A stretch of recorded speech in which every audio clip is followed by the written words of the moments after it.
বর্ষাকাল, আর এই সময় ইলিশের নাম শুনলে আবেগতাড়িত হন না এমন বাঙালি খুঁজে পাওয়া কঠিন। তাই আমি আজ চলে এসেছি গঙ্গাবক্ষে ইলিশ উৎসবে যোগ দিতে। নৈহাটি লঞ্চঘাট থেকে সকাল 7টায় লঞ্চ ছাড়বে, যাবে দক্ষিণেশ্বর ঘাট পর্যন্ত।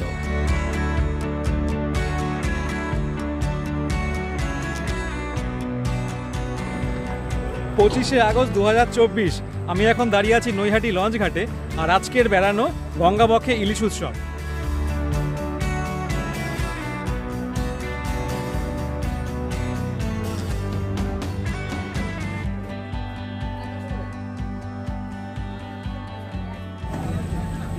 ঘড়িতে এখন বাজে 8:45।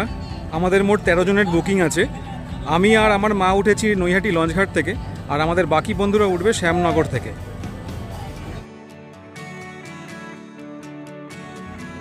লঞ্চে ওঠা মাত্রই চা চলে এলো।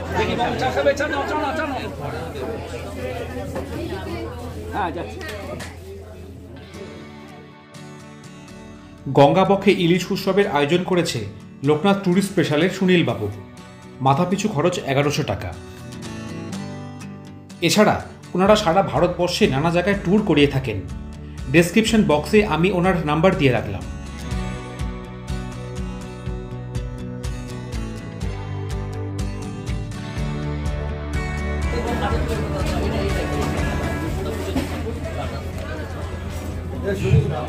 এটা কি সকালে জলখাবার?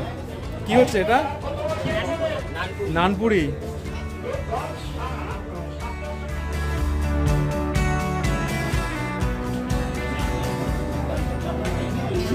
ওপরেও বসার জায়গা আছে, ওপরে ডেক রয়েছে। একবার ওপর থেকে ঘুরে আসি।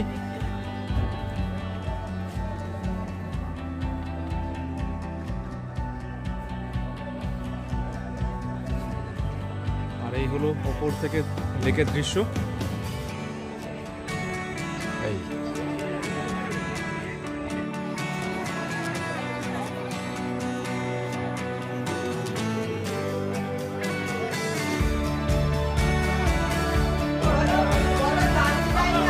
লঞ্চ এখনো ছাড়েনি, 3 জনের জন্য ওয়েট করছে। ঘড়িতে এখন 8:30 বাজে, দেখা যাক কখন ছাড়ে। এখনো 3 জন আসা বাকি। দেরি হওয়াটাই স্বাভাবিক, কারণ আমরা বাঙালি।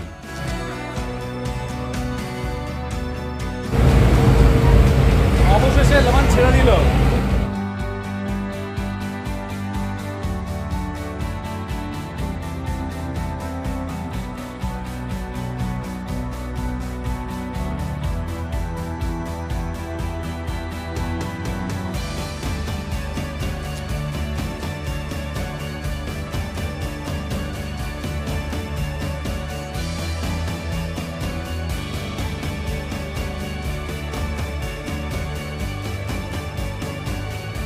বিভিন্ন ঘাটগুলো দেখতে দেখতে আমাদের লঞ্চ এগিয়ে চলল।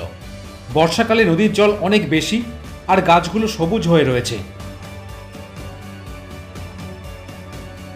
জলপথে অচেনা ঘাটগুলো খুব সুন্দর লাগছিল। মানুষের নদীতে স্নান করে পুজো, প্রাত্যহিক জীবনযাত্রা ইত্যাদি রূপচিত্র ফুটে উঠেছিল নদীর পাশে।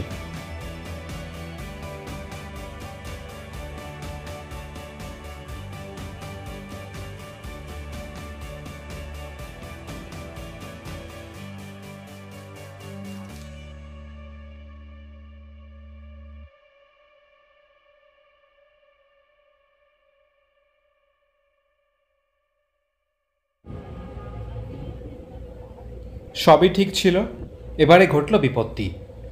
এনাদের ওই ফোনটা ছবি তুলতে তুলতে জলে পড়ে যায়।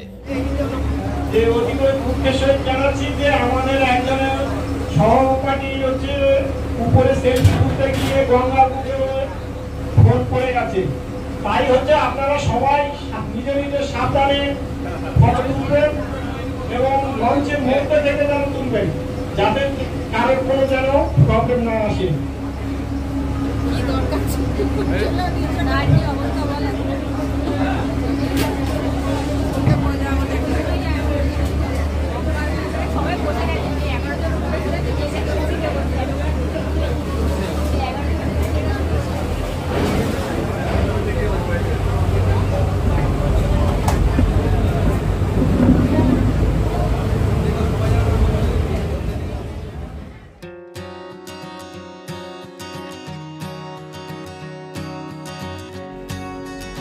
শ্যামনগর থেকে বাকি যে বন্ধুরা ওঠার কথা ছিল তারা উঠলেন। আড্ডা আরও জমে গেল।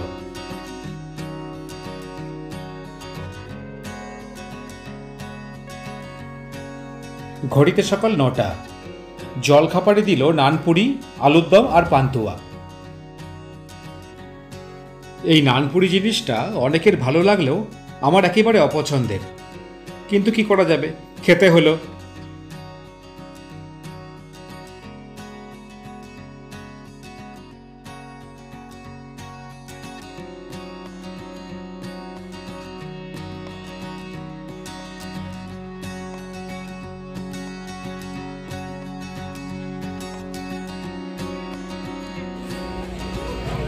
কেমন হয়েছে ব্রেকফাস্ট? ভালো।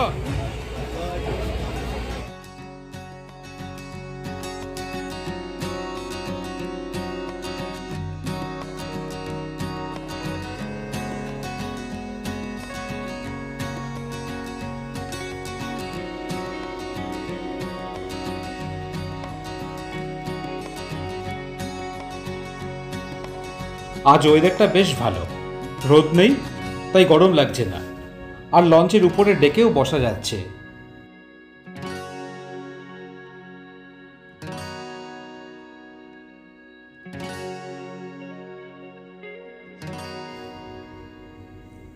বিভিন্ন নদীর ঘাটগুলোতে অনেক সুন্দর সুন্দর মন্দির দেখতে পেলাম। অচেনা নদীর ঘাটগুলো দেখতে দেখতে মনে হচ্ছিল ঘাটগুলো একসময় ঘুরে দেখব।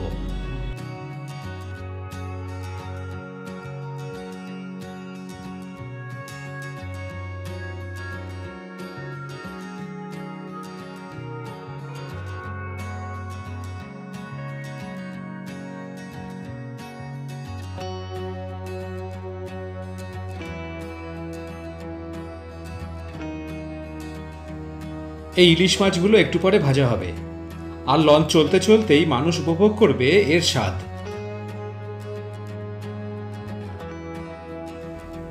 যেমনটা আপনাদের বলছিলাম, লোকনাথ ট্যুরিস্ট স্পেশালের সুনীলবাবু দেশের নানা ট্যুরিস্ট স্পটগুলোতে ট্যুরের ব্যবস্থা করে থাকেন। আপনারা চাইলে তার সঙ্গে যোগাযোগ করতে পারেন। ফোন নাম্বার এখানে রয়েছে, এছাড়াও ডেসক্রিপশন বক্সে আমি তার নাম্বার দিয়ে রাখবো।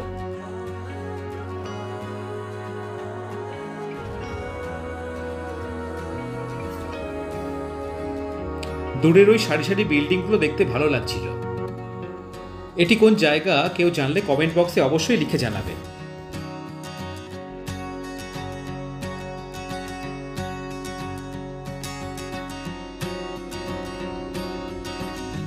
এবারে চলে এলো প্রত্যাশিত সেই ইলিশ মাছ ভাজা।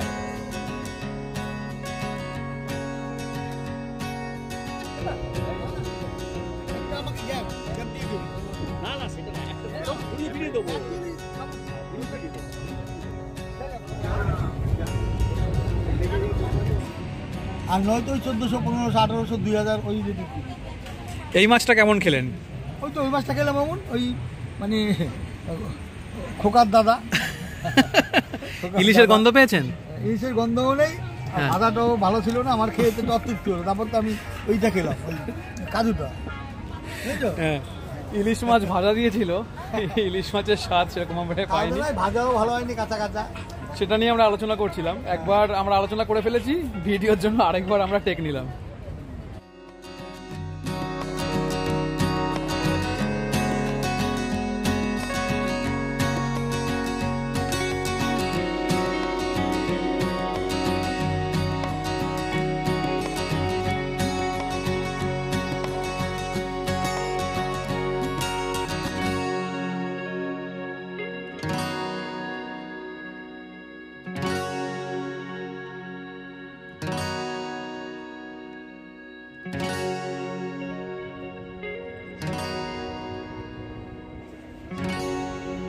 দক্ষিণেশ্বর ঘাটে আমি অনেকবার এসেছি, কিন্তু এভাবে লঞ্চের ডেকের ওপর থেকে বালি ব্রিজ দেখার অভিজ্ঞতা এই প্রথম।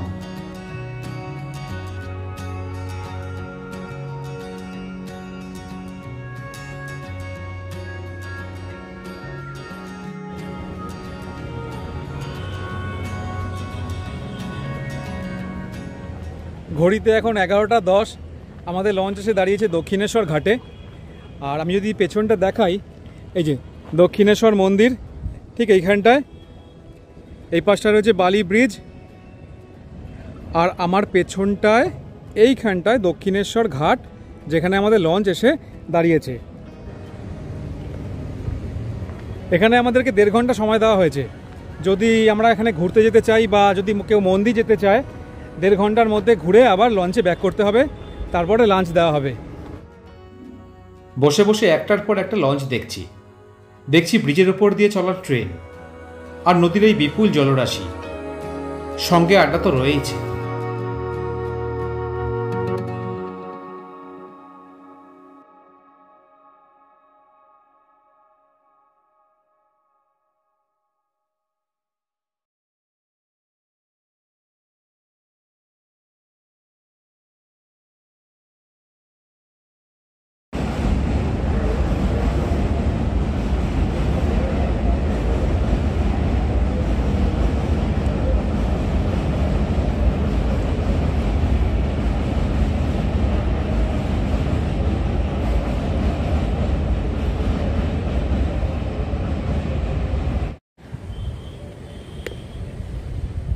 যতক্ষণ লঞ্চ চলেছে, লঞ্চের তো একটা ইঞ্জিনের আওয়াজ আছেই, তার সঙ্গে সঙ্গে পুরো পথটাই হিন্দি গান বাজাচ্ছিল, ফলে কোনো কথাই বলতে পারিনি। এখন লঞ্চ থেকে বেরিয়ে এসে রাস্তায় কথা বলছি।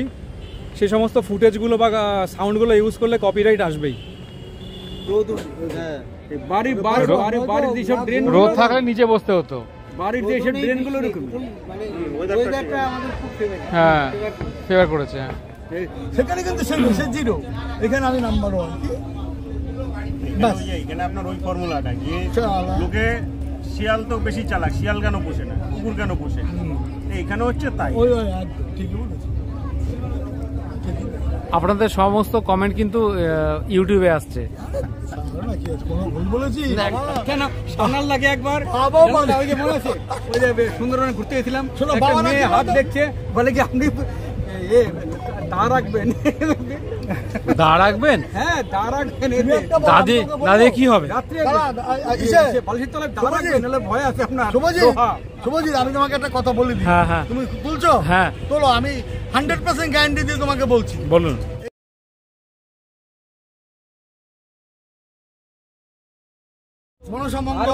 উদাহরণ দিলাম একটা, ওই মহাভারত এইসব আনা উচিত, যে আনে সে মহামূল। আমি জানি না আজকের দিনটা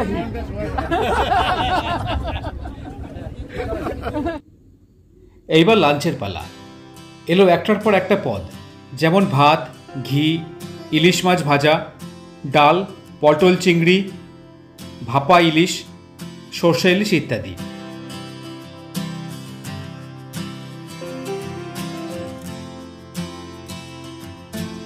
লঞ্চ থেকে বাইরের দৃশ্য দেখতে দেখতে খাবার খেতে ভালোই লাগছিল, তবে ইলিশ মাছের পদগুলো ভালো হয়নি।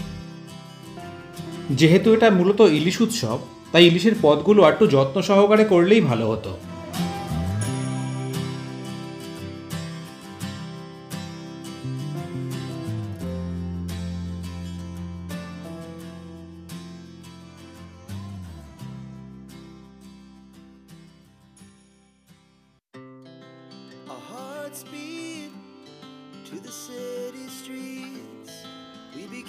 বেলা গড়িয়েছে।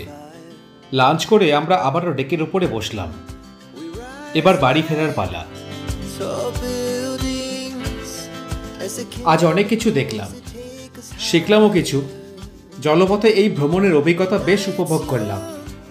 বলা যায় একটা ইচ্ছে পূরণ হলো।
শ্যামনগরের বন্ধুদের এখানেই বিদায় জানালাম।